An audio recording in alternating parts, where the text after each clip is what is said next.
This time around, parang hindi na ako papayag na gawin niya ulit na yung paninira na ginawa niya. And I'm a mother, magulang ako, so kailangan kong protektahan din yung mga anak ko na ayoko na pag bumalik sila sa eskwelahan, may magsasabi sa kanila na yung nanay mo pala siraulo kasi tinawag ni Senator Cayetano na buang.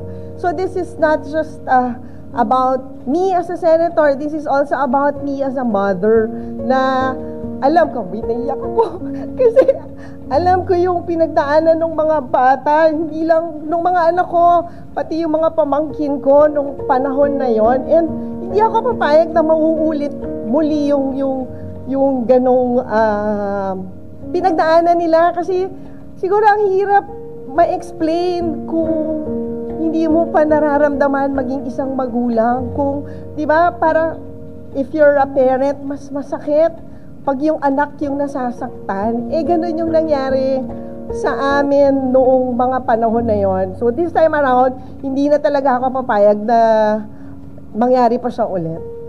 Thank you for watching. Stay curious, stay informed.